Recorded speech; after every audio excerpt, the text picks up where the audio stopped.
gosh, guys. Okay, let's talk about WandaVision. I've never worked on a video for so long in my life. I feel like there must have been a more time-efficient way for me to make this video. So many hours. I ragged on WandaVision a lot, but guys, I really did love this show. I just wish it had been done a little bit differently. And honestly, after the finale, if this show did one thing right, and probably one thing better than a lot of shows, it was the emotional beats. I think that the Marvel parts, the superhero-y parts, were like kind of the worst parts of the show. I did say in a previous video that I did think the first 3 episodes should have been cut, and it's one of my favorite writing pieces of advice is cut your first 3 chapters, and I definitely explained that poorly. Cut your first 3 chapters doesn't mean cut them and then never integrate them back into the story. It means move them.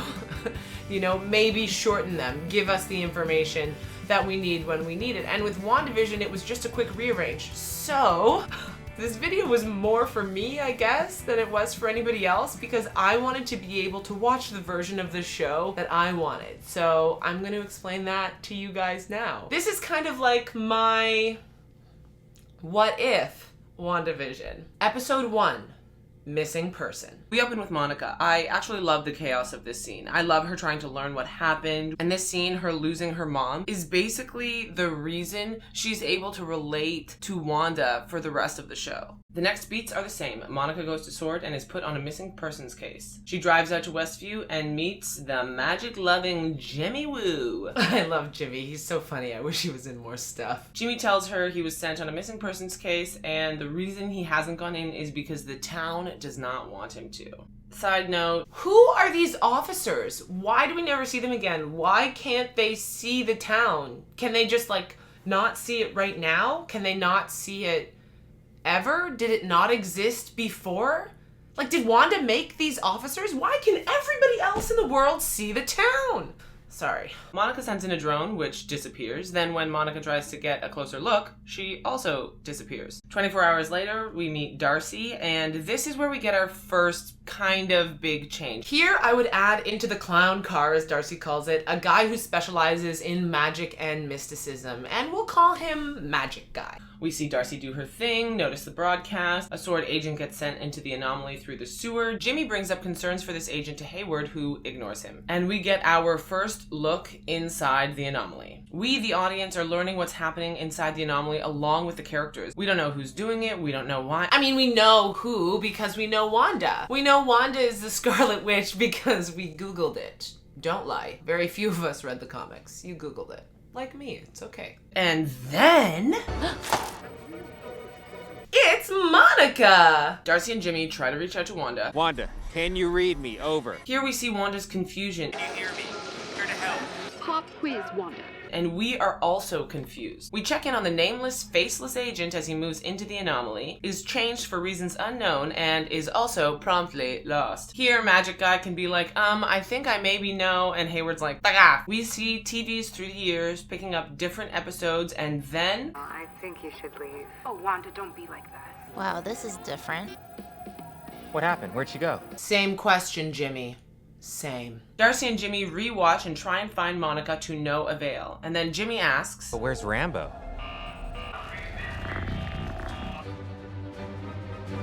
Dun, dun, dun, dun, dun, dun, dun, dun, dun, dun, dun, dun, dun, dun, dun. And this is where we end episode 1, leaving this known Marvelish world and moving into this 50s TV show. One of my biggest disappointments, which is such a silly thing to be disappointed on. This is the only logo change we got of all 9 episodes. I thought this was so cool. So nice. I'm gonna use it twice. Episode 2, filmed before a live studio audience. We start with this logo change that brings us into the 50s. This episode would play out pretty much exactly the same way. The confusion about the heart. We meet the nosy neighbor Agnes. We see Vision at work. We meet Norm. We get this toaster commercial. I mean, like...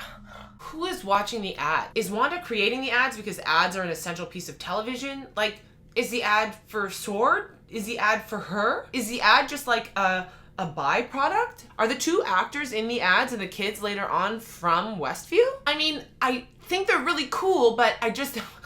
We get the dinner party and Vision singing, which upon second viewing, in this order, I loved the pacing of the sitcom, and I think that was because I wasn't waiting for anything. Like, this was what I was waiting for. I was waiting for the sitcoms as opposed to the other way around, and I enjoyed this so much more when I viewed it in this order. We get the weird dinner comment about children, Mr. Hart's choking, perhaps like Wanda choking on the idea of whether or not her and Vision can even have children. And then we get this very creepy stop it loop. Wanda is clearly confused and says, Vision, help him.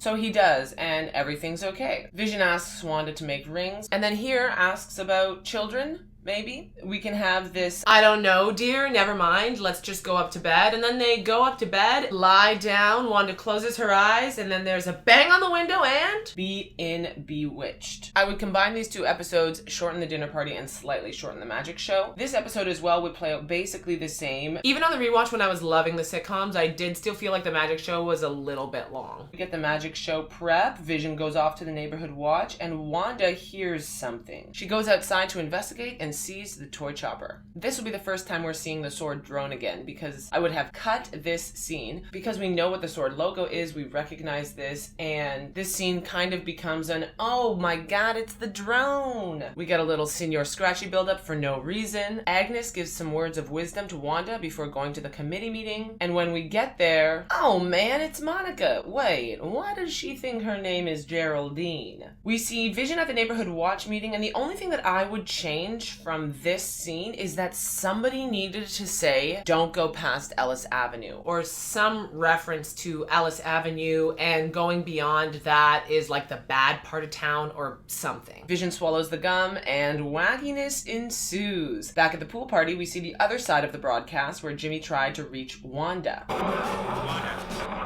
Who is that? The goal of this scene now is to enforce the idea that Wanda is as trapped, if not more so, than everybody else. And then we watch the ad. We get the talent show, a little more Monica, drunk Vision, which I am actually enjoying this time because, again, I'm not waiting for anything. Another meaningless Senior Scratchy bit. Agnes is hilarious. And then this thing makes me laugh every single time. Is that how mirrors work? Shut up, Beth. Shut up, Beth. We get the weird for the children thing, and Wanda is pregnant. Yet again, something is happening outside, and we go to investigate. And lo and behold, it's the nameless, faceless agent. Now in this scene, I would cut Wanda saying no and just rewind. This way, we have no idea what level of control Wanda has. And we have the color change. So from 50s to 60s, we didn't see it, now we do. We see Wanda and Vision's shock and awe and acceptance of what's happening around them. I think part of my dislike of these first two episodes when I first watched them, again, as I said before, is that I was waiting for something to happen as opposed to this being the something that I was waiting for. So I was way more invested watching it in this order. I also think that reversing the order of the clues, I guess, the Easter eggs, kept me more engaged, and it was giving me answers in the sitcom as opposed to giving me answers in the Sword episode 4. So we're left still with a lot of questions and really not knowing how much control or conscious influence Wanda has. And then we move into episode 3, now in color. And it's the same. Wanda is pregnant, the weird hedge trimming thing. Wow, she's really pregnant and weird things are happening around her. I enjoyed this bit of Wanda and her contractions much more the second time around in this order. Vision starts to notice things are weird and says, I think something's wrong here, Wanda. We are in uncharted waters. Here we learn that both Wanda and Vision are concerned about something, that there's a cut similar to the beekeeper scene. If we cut out Wanda's no of the beekeeper scene, this is exactly the same situation, and we have zero idea of Wanda's conscious influence. Wanda goes into labor, and Monadine does not know what's happening, but she is on board to help, and Wanda legit needs her. I can't do this. Yes, you can. I can't. You can do this. You can do this. And she does. Twice. Vision has his we can't leave convo with the doctor, back inside with Monadine and Wanda. I'm the twin. His name was Pietro. Here there would be a brief conversation about the song Wanda is singing. She might tell Monadine that her mother used to sing it to them and allude to one time where her brother did to keep her calm. That would be what woke Monica up. Wanda thinking about the real world. And Monica would say, He was killed by Ultron. What did you say? Outside, Vision would learn that Monadine doesn't belong, and his suspicions of the town would grow. Wanda notices the logo from the necklace, the beekeeper, and the toy helicopter. Who are you? Came here because we're all... Stop it! But when he gets inside to ask what's up with Monadine, Wanda says, She had to rush home. and the episode ends with the two of them on the couch with the twins. I think this way we still don't know how much influence Wanda has, and that really, for me, would have upped the ante on the show a little bit. Episode 4, on a very special episode. For the most part, we follow the sitcom beats. Wanda and Vision can't get the boys to sleep, her magic doesn't work on them, Agnes comes over to help, and You want me to hold the babies? I'm sorry? we get a subtler version of what we saw. The moment is laughed off, Agnes does her Agnes thing, and the twins age up. I have no idea why this opening was my favorite, because I never watched any of the shows that this episode was based on, but this opening, amazing. Which was your favorite? Comment below to let me know. We see the boys being adorable with their new dog, and Vision seemingly putting some pieces together. Just precaution, really. I had a hunch someone might pop over. And lo and behold, he's right. And Wanda is hella unconcerned. The boys age themselves up, and Vision goes to work. I really enjoyed this scene. This scene was funny, and then it got super creepy. I don't know why, but I love this line. Letter opener. We don't need that. We're already cutting edge. It's so stupid. But I love it so much. And I also just feel like, since A Knight's Tale, Paul Bettany can say literally anything, and I'm like, that is the greatest line of all time. God, I'm good! Here we get the email from Sword Regarding Maximus. Vision wakes up Norm and tries to understand what's going on. Simultaneously to this, the boys are worried about where Vision is. They notice that it is not a weekday as Wanda says it is, showing that they are only so taken in by the surroundings, very similar to Vision. And then... Hey, Sparky, what's up, boy? Something's scaring him. Stay here. And cut to the commercial. The boys are looking for their dog. We have the encounter with Agnes, where the boys think Wanda can bring Sparky back to life. I think in general this should have been explored more, what Wanda's limits on creation are. Wanda gives the boys the grief talk that Cliff was too busy to give to her. The Avengers are bad friends. If the next time we see him, the first thing out of his mouth is not a reason why he wasn't helping Wanda, I'm done with him. Done. Vision confronts Wanda, and this is the first real time we get confirmation that Wanda may be in some kind of control. And then we get this really cool scene. Wanda quickly negates our idea that she is in full control by saying that it is too much for one person to do. And the important part here is we believe her. Like, the goal of this scene would be that we really, really believe her.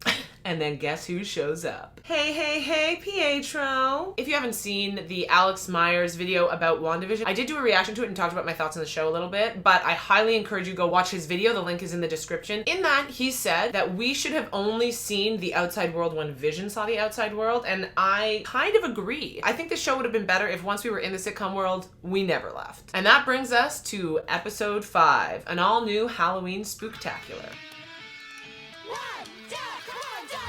The first time around, this is where I really understood the nostalgia factor of the previous episodes because I actually watched Malcolm in the Middle. I will definitely eat my words on that one. In this episode, we hit the same sitcom beats. Obviously love the costume tie-in. We see how Vision is now more aware. But with Wanda's reactions to things like Herb's question, do you want something changed? We are still unsure how in control she is or how aware of this she is. Vision goes walking around and we see some truly horrifying things, not unlike the Stop It loop. And then the yogurt ad. Okay, with the ads, like, this one was very yo play, but I wish they were just like a little easier to figure out. This is the one that gave me the most trouble. Like, all of the other ads, I was like, and this one, I was like, don't get it. Another thing that I would change in this show is that Wanda did bring Pietro in. I think that discussion of what she can and cannot create could have lent itself to why Pietro has a different face. And then we get this conversation between the two of them. I'm just trying to do my part. That's what you wanted, isn't it? What happened to your accent? What happened to yours? The boys get half powered up and Wanda says, Please, just remember, don't go past Ellis Avenue. This becomes more impactful because it's not the first time we are hearing it. Vision sees the edge of the anomaly, flies up, notices a car, goes down, and has his exchange with Agnes. And I would change this line. No one leaves. Wanda won't even let us think about it. To, we aren't even allowed to think about it. Vision puts her back under and heads towards Ellis Avenue. Setup, reminder, payoff.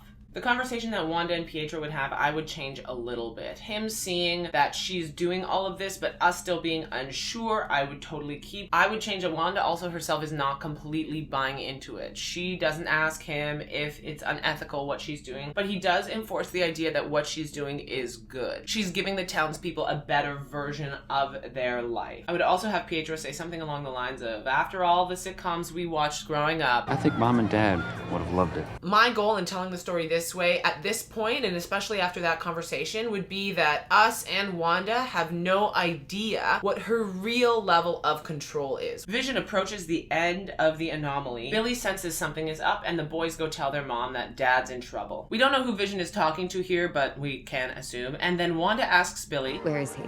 Pietro mouths off, and she asks Billy to focus, and he sees his dad and people who he thinks wants to kill him. And then, oh shit! Here's where we get that big moment. Here's where we see that Wanda is fully in control. The boundary expands to include Vision. We zoom in on Wanda and we transition back to the 70s. We see what really happened with Monadine, that Wanda was aware that she was in full control the entire time. Like Monica being thrown out of Wanda's world, we too are thrown out of the world where we see Wanda as a good guy. It's Wanda. It's all Wanda. Episode 6, we interrupt this program. What's the first thing you do remember? Pain. And then Wanda's voice in my head. Did you try to resist? There was this feeling keeping me down, hopeless feeling, like drowning. It was grief. And we are back with Sword. Monica meets Darcy, who is low-key fangirling, and we are off to a briefing. Our initial theory had Wanda Maximoff as one of many victims. We now know she is the principal victimizer. If the show only did one thing wrong, I would say that it was not letting us think that Wanda was a good guy for long enough, and then not making her enough of a villain. In this briefing, Jimmy mentions the Mind Stone experiments, and the magic guy from the clown car says that Wanda and Pietro were likely pre-powered, as they were the only survivors of said experiment.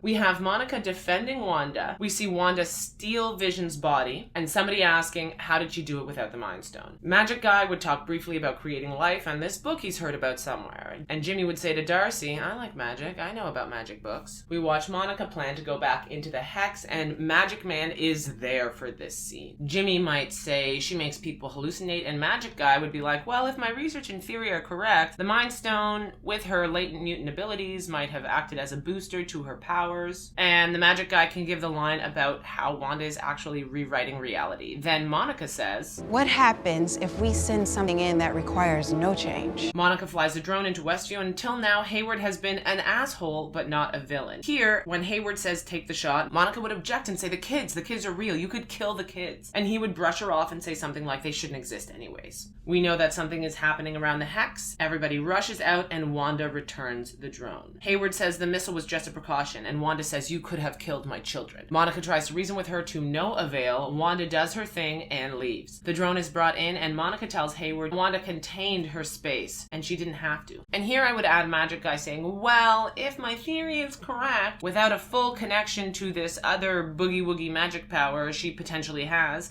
if the Hex were any bigger, she might start losing control. Monica and Hayward have their back and forth, and Hayward kicks them all out. But no, Magic Guy, you stay here. Though Monica, Jimmy, and Darcy are kicked out, they immediately escape by causing several potential life-changing brain injuries. Concussions are not a joke. They sneak back in, and we see new Pietro. Monica says, who's that? Darcy says, Wanda's brother, and maybe Jimmy says something along the lines of, Magic Guy said something about creating a life and body from nothing related to her full access to some entity that she may have gotten from the Mind Stone. Darcy does her Darcy thing, and we look at what she found. Jimmy says his thing about how people on the edge of the town aren't moving. Monica gets a message saying that she has a way back into the Hex, and Darcy tells her cells have been rewritten. But Monica's compassion for Wanda's grief means she doesn't care. Jimmy and Monica leave. Darcy stays behind because Darcy thinks there's something big here. Darcy keeps digging and sees some files labeled M1, M2, M3, but then she notices Vision moving towards the edge of the hex and says, what's he doing? And we see Vision coming from Sword's perspective. Vision asking for help, Hayward saying, He really does want out, doesn't he? Darcy trying to get to Vision, and the hex starting to expand. Monica and Jimmy put the pedal to the metal, Hayward makes a run for it, Darcy is left behind and swallowed by the hex, and we end on the true villain of this story,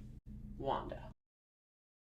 Episode 7. Breaking the Fourth Wall. Here we would open with Wanda and Vision at the Avengers complex, and wouldn't you know it, she's watching a sitcom. After almost losing him again at the end of the last episode, we see a bit of the beginning of their relationship here. And we get the line that Wanda really needs to hear again. But what is grief, if not love persevering? And she wakes up to realize and remember what she's done. The boys' game is freaking out. I love this. Things around Wanda are changing. And what is this missing person tease? Also, I don't know why, but I think this scene is so funny. The way she sniffs it, like, I've done that before. Because this is the first time we all think we know what's going on, we being Wanda, Sword, and the audience, this is our first integrated episode. We see Vision and Darcy meet, Agnes take the kids, and I love this part. I promise I won't bite. I actually did bite a kid once. Yo, she was so good. The bigger her sphere of influence is, the more her control will suffer. And Wanda just wants everything to be okay. Jimmy receives an email from Darcy saying that Hayward was not only trying to create another Vision, but wanted to bring the true Vision back online. Monica meets her friends who, like, should have been somebodies, right? Did I miss that these guys are somebodies? Please comment below and tell me if these are somebodies, or like who the somebodies you think they should have been. Monica gets a new toy, Vision wakes up Darcy, and why isn't the beekeeper in this scene? Huh? The nameless faceless agent, is he still in the sewer? I'm actually really upset that we never saw what happened to him. So in my version, we would. He'd be at the circus. Wanda's really struggling to keep a handle on everything and thinking that she can fix it. Then a voice says, "Do you think maybe this is what you deserve?" Now, I think this should have been her asking herself this question. At the very least, I think this should have been a voice we recognize, but that's neither here nor there. And why not build up Senior Scratchy a little bit more for a scene that hit the cutting room floor when they were making the finale, because they were still editing it 2 weeks before it aired. Disney, you have more money than God! How did you not plan this better? Monica tries and fails with her new toy to get into the hex, and then she pushes her way through and becomes Photon. You know we're a great place for this new superpowered individual to be during the climax of this final battle? Stuck in a room with a guy named Boner. Darcy and Vision talk, and she doesn't know why he can't leave the hex, and then... Wanda? This whole thing is about Vision. I don't want to hear about it. The drone missile. No, that one. All you do is lie. Vision gets fed up with Wanda's games and leaves. Monica tries to talk Wanda down. I lost the person closest to me, too. Don't let him make you the villain. You have to take it down. No. Don't make me hurt Do you. it then. And we get to see these two gear up to fight. Wanda's powers stretch to the limit, and Monica with her powers for the first time. We see Hayward and his lackeys saying that, thanks to Mr. Magic Guy, we know that all we needed was energy touched by the Mind Stone. We see the drone with Wanda's magic, and a line of humanoid robots, each in a case labeled M1, M2, M3, and each one looking more and more advanced, M6, M7, M8. Let's say for like a random number, it goes up to 11. And then we see the white Vision. I would have a post-credit scene of this episode with the magic guy speaking to Jimmy, telling him that Hayward has the real Vision, along with a bunch of other robots that he's planning on sending into the hex. And then Jimmy would be like, well, if he has Vision, who's in the hex? And I know you're angry typing already, but let me finish so I can talk about it later, okay? Episode 8, the series finale. We open on Wanda at Sword, and this entire scene plays out exactly the same. She goes in, meets Hayward, he tries to manipulate her, it doesn't work, and she leaves. Wanda goes to Westview, and I think it's really important that we see how Wanda sees the town, as full of a lot of really sad people. She drives to the house that was never to be, has her breakdown, and we learn that she made the Vision we've been watching. And then we're back on the lawn. Monica and Wanda are about to show down. Imagine Wanda's all red and glowy, and Monica is either blue or gold because even the show can't decide. Monica is trying to talk Wanda down, but she sees Vision, recognizes that it's not her created Vision, and asks, Is it really you? And of course, it is not. He tries to pop her head like a blueberry. Monica tries to get him off of her, but she's tossed aside. And then Wanda's Vision shows up. With this, I can fix it. can you? But she doesn't mean end it. Monica tells her that fixing it means letting people go. Don't be what Hayward thinks you are. And Wanda will say something to the effect of, I am exactly what he thinks I am. And we get to see them fight. We get to see Wanda test the limits of her strength as she is trying to control everyone within the Hex and give them a better version of their life. And Monica learning her new abilities. We see our Vision on Vision fight. Cut to Sword and we see Hayward asking a report on the others, and one of his lackeys says that they weren't able to breach the Hex and they can't get in unless she opens it. Maybe one doesn't work. Maybe the one that doesn't work happens to be number 11 and it falls into the hands of Jimmy. Full disclosure, I was doing some research on Jimmy Woo, doing some reading, watched a great YouTube video, talked about M11. I'll link the video below. It was super interesting to hear the origins of Jimmy Woo's story. And then for some reason, we cut to Jimmy and the dumbest scene in the entire MCU. Sees a phone, sits on a phone. This guy should be fired. Monica and Wanda's fight takes them into the town square. Wanda is trying to defend herself, defending her actions, saying that she gave the town a better version of itself, whereas Monica is telling her, I know your pain because I was under your control and that's what I was feeling the entire time. Monica tells her that she isn't making anyone's life better, and Wanda says, all you do is lie. Monica tells her the only lies were the ones you put in my mouth. Don't believe me? Ask someone. So Wanda unmind warps Dot to meet Sarah and see what's really been happening. Meanwhile, Vision and Vision are fighting. The boys are watching. Billy misinterprets what he sees when he checks in on his mom, because how does he already have a perfect understanding of his ability?